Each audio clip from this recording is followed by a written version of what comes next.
University of North Carolina at Chapel Hill, one of the oldest universities in the United States. The university went through the change of multiple political parties, the start and end of segregation, and the beginning of the gay rights movement. As I eat daily at Lenore Dining Hall and walk past the pit to classes, I notice how students group themselves on common characteristics. Most noticeably, I see race as a contributing factor. Yet, I wonder if students truly do configure themselves based on race. If not, which other characteristics come into play? My goal, thus, in this project is to see if students interact mainly with other students who share either a common race, political view, or sexual identity. I began my journey at the University of North Carolina at Chapel Hill. University of North Carolina with Jeremy Knight. What is your year? I'm a first year. And your major? I'm majoring in journalism and dramatic arts. All right, Jeremy, what is your racial background? I'm African American. Do you find yourself interacting more so with students of an African American background than other backgrounds here at the university? I personally hang out with students of other backgrounds more often, but I know a lot of African American students here do hang out with mostly African American students. Then do you thus find students here at the university, do you find that they associate themselves more so with people of their same race? Yeah, I think so. More so than high school, just because you're coming to a new environment, you're not entirely comfortable, so you're usually going to gravitate towards people that are most like you. And usually the first thing that people gravitate to is race. My conversation with Jeremy motivated me to examine if race was a prevalent aspect in student grouping at one of the most busy places on campus, Lenore Dining Hall. We're at Lenore Dining Hall, and we're going to be looking at student configuration based on ethnicity at Lenore. And that is just a way of saying we're going to look at if there is a de facto segregation based on race in the dining hall. I went around Lenore and noticed two things. One, there's definitely a noticeable de facto segregation system in place based on students grouping themselves with other students of the same race. Second, even though the system is noticeable, it does not dictate all social interactions in Lenore. I did in fact find many groups of students that were ethnically diverse. I later spoke to Travis Creighton, a liberal student at UNC, in regards to students grouping themselves based on political views on campus. Do you find yourself interacting more so with students on campus that share these same views politically with you? Generally speaking, yes. But I think that also has something to do with the general political makeup of the university as a whole, and not necessarily as... Can you expand upon that? I definitely feel that UNC is a very liberal environment, and so it's a lot easier to find other liberals on campus than I think the conservative minority. So it's not necessarily that I actively seek out other liberals, just that the people I meet generally tend to have similar views to my own. Travis made an interesting point. UNC is mainly a liberal campus politically. What about student configuration based on academic major? For this answer, I spoke to Yesenia Pedro Sente, a first-year pre-med student. Okay, as a part of the pre-med track here at the university, do you find yourself socially interacting more so with students in that pre-med track based on your similar majors with them?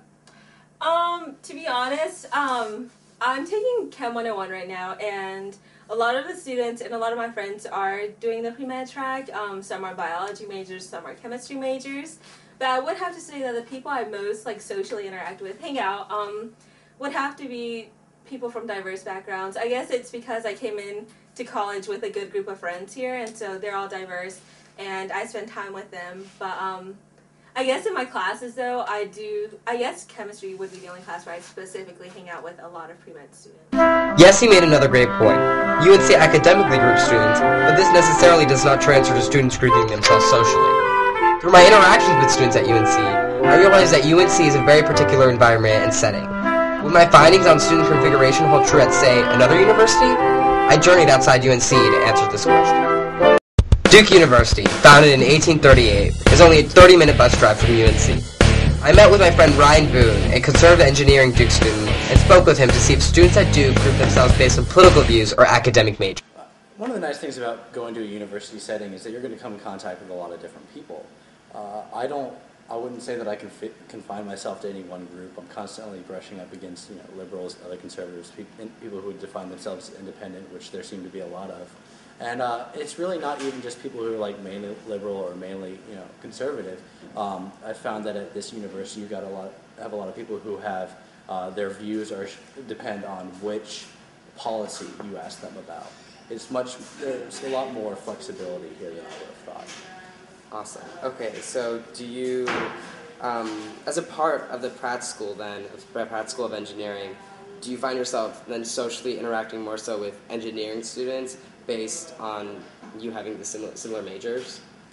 Yeah, I'm going to come into contact with engineers a lot. I'm going to be in the same classes as other engineers because we have to take really similar courses, and thus I'm bonding with other engineers because of that proximity. In my dorm, there seems to be a higher percentage of engineers, as well as in the extracurricular activities. So they seem to be drawn to things that are similar to my interests. Ryan's comment on student configuration based on political views being more issue-based was striking. I met up with my friend Joyce Yu to discuss with her student configuration based on ethnicity at Duke University. Oh, I'm Joyce. Joyce Yu. So, and what is your major? Biomedical engineering. And your year? 2013, freshman. Okay, awesome. So, I'm just looking into student configuration here at Duke University. Okay. And I was wondering what your ethnic background was. I'm Chinese. My mom's from Canton. My dad's from Shanghai. Okay, do you find yourself interacting more so with students of the same ethnic background as yourself here at Duke University? Well, I recently joined a church group, and it's essentially like the Asian church group, I guess. And yes. Okay. Thank you. How do you view student configuration here at Duke University? Do you find that there is more so configuration here based on ethnic background? No, not really. It's open up to a lot of different options. Like if you want to, you can be with anyone you want. But there's also the option of being with, learning more about the Asian culture, Indian, just whatever options. So these opportunities to learn more about different people's cultures, ethnicities, you find those very accessible to the students here at Duke? Yeah. Joyce also reinforced the notion of students' choice and the wide array of opportunities accessible to students to group themselves in a diverse fashion.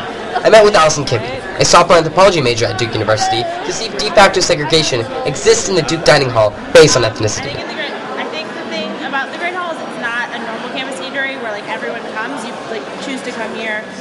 It's just like going anywhere else. It's a little bit different than a normal one. People make dates, not dates, but appointments to come here with their friends. So I think you definitely see that a little bit in the sense that people are sitting with their groups of friends, but it's not, I don't think all groups of friends are divided along those lines. I think it's probably just as likely that you'll see a group of people who are homogenous in ethnicity or sexual orientation as you will see that. I also think it's kind of a grab-and-go place, so you don't necessarily see a lot of people sitting down or consistently coming here on a regular basis like you would in the marketplace or in an all-you-can-eat, maybe Taco or something like that. So I think it exists, but it's not something that strikes me when I come here. I returned to UNC for my final interview with Alexander Kilka. Alex is a junior and a leader in UNC's Jablitsa, a group that forms a community constituting straight allies and those who associate with the LGBTQ. I asked Alex about if in his own experience, students grouping themselves based on gender identity or expression exist here at UNC. There's a wide variety of ways that students configure themselves. There are some who like to group based on sexual orientation, and there are some that choose not to. Within Jablitsa itself, it's a self-selected group, so the people who generally want to be around gay people are going to be going to these events, and hence we're going to have more people within that group who do primarily spend time with people of the same sexual orientation. So I've observed it within Jablitsa. I think it's important to note also that, it's impossible for us to spend 24/7 with only gay people. There's just not enough gay people on campus. Maybe if you go to New York City and you go to gay restaurants and gay nightclubs and watch gay television, you could do something like that. But here on campus, we're always interacting with straight people. So more than just segregating based on sexual orientation, I think it's more based on general acceptance of gay and lesbian people. And so that would include allies as well. So I, for example, might prefer to hang out with someone who doesn't think I'm going to burn in hell, which is just sort of a natural inclination. And so my friend group will include gay people, it'll include lesbians, bisexuals, perhaps transgender people as well. But the straight people that I seek out as well are people who are going to be accepting of me and affirming. So rather than just based on sexual orientation, I would say it's based on views of sexual orientation. Alex really summed it up for me. Students do group themselves at both Duke University and the University of North Carolina in a wide array of fashions. This may occur based on ethnicity, political views, and sexual orientation, but this is far from a norm. Mainly, I found, students configure themselves based on common things they enjoy and take pride in. This is where ethnicity, political views, and sexual identity come into play, but not as determining factors in student configuration at both the University of North Carolina and Duke University.